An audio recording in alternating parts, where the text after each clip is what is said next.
சகோதரர் பக்தசிங் அவர்களின் ஊழியத்திலிருந்து விடாய் துணிக்கேற்ற வார்த்தைகள். ஏப்ரல் மாதம் 14ஆம் தேதி. உமது வெளிச்சத்தையும் உமது சத்தியத்தையும் அனுப்பியருளும், அவைகள் என்னை நடத்தும். சங்கீதத்தின் புஸ்தகம் 43வது சங்கீதம் 3வது வசனம்.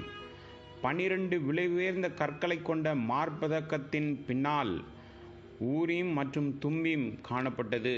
யாத்ராமத்தின் புஸ்தகம் 28வது அதிகாரம் 30வது வசனம். இந்த 2 கற்களின் உதவியுடன் எந்த ஒரு நபருக்கும் எந்த நேரத்திலும் எந்த காரியத்திலும் தேவனுடைய சித்தத்தை பிரதான ஆசாரியனால் கண்டுபிடிக்க முடியும். என்னாமத்தின் புஸ்தகம் 27வது அதிகாரம் 21வது வசனம். இந்த கற்கள் எவ்வாறு செயல்படுகிறது என்பது ரகசியமாகவே இருந்து வருகிறது. பிரதான ஆசாரியனை தவிர வேறு யாராலும் இவைகளை அறிய முடியாது. இவை பிரதான ஆசாரியன் வஸ்திரத்தில் மிக முக்கியமான பகுதியாக இருந்தது.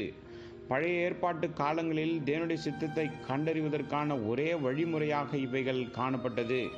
இதனால்தான் ஊரீம் மற்றும் தும்பீம் 1 சாமுவேல் புஸ்தகம் 23வது அதிகாரம் 2வது வசனம் மற்றும் 4வது வசனம் 9வது வசனம் 11வது வசனத்தின் மூலம் தேவனுடைய சித்தத்தை அறிய ஏபோதை கொண்டு வரும்படி தாவீது பிரதான ஆசாரியனாகிய அபியத்தாரை தொடர்ந்து கேட்டுக்கொண்டிருப்பதை பார்க்கின்றோம். தாவீது அதுல்லாம் குகையில் மறைந்திருந்தபோது கஷ்டத்திலும் சிரமத்திலும் கடனிலும் இருந்த அனைவரும் அவனுடன் இருந்த அந்த குகையில் தங்க வந்தனர். அங்கே தாவீது அனுபவத்தால் தேவனை கண்டான். தாவீது அங்கே இருந்தபோது சங்கீதம் 34 மற்றும் 57, 107 மற்றும் 108வது சங்கீதத்தை எழுதினான். அங்கே தேவனுடைய சித்தத்தை கண்டுபிடிக்கும் இரகசியத்தையும் கற்றுக்கொண்டான். சிறிய காரியங்களில் கூட தாவீது இந்த 2 கற்களை கொண்டு ஏபோத்தை வைத்திருந்த பிரதான ஆசாரியன் மூலமாக தேவனுடைய மனதை அறிய தொடங்கினான். 1 சாமுவேல் புஸ்தகம் 23வது அதிகாரம் 1லிருந்து 5வது வசனம் மற்றும் 12வது வசனங்கள். இந்த பாக்கியம் அனைவருக்கும் இருக்கிறது. ஆனால் சிலர் மட்டுமே தேவனுடைய சித்தத்தை கண்டறிய பிரதான ஆசாரியனிடம் செல்வது வழக்கமாக காணப்பட்டது. பெரும்பாலும் இதுதான் நம்முடைய நிலையாகவும் இருக்கிறது.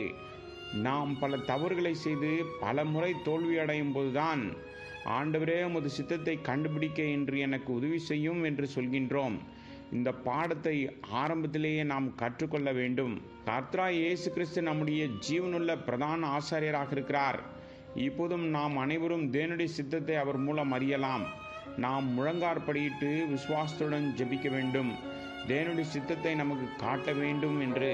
நாம் தேவனுடைய இருதயத்திற்கு மிக நெருக்கமாக இருந்தால் சிறிய காரியங்களில் கூட தேவ சித்தத்தை எளிதாக காணலாம். உதாரணமாக, நாம் கடைத்தெருவுக்கு செல்லும்போது நேரத்தை வீணடிக்க வேண்டிய அவசியமில்லை. இறுதியில் வழக்கமாக நடப்பது போல் கடைக்காரர்களிடம் ஏமாற வேண்டிய அவசியமும் இல்லை. நாம் ஜெபித்தால், ஆண்டவரே நான் இத்தகைய பொருட்களை வாங்க விரும்புகிறேன், தயவு செய்து என்னை சரியான கடைக்கு அழைத்து செல்லும், என் நேரத்தையும் பணத்தையும் சக்தியையும் வீணாக்க அனுமதிக்காதேயும் என்று நாம் ஜெபிக்கும்போது அவர் நமக்காக எல்லாவற்றையும் மேற்கொள்வார். பேரம் பேசி நேரத்தை வீணடிக்க வேண்டிய அவசியம் இருக்காது. பிறகு நமக்கு ஏற்பட்ட நஷ்டத்தை நினைத்து வருந்த வேண்டிய அவசியமும் நமக்கு இருக்காது.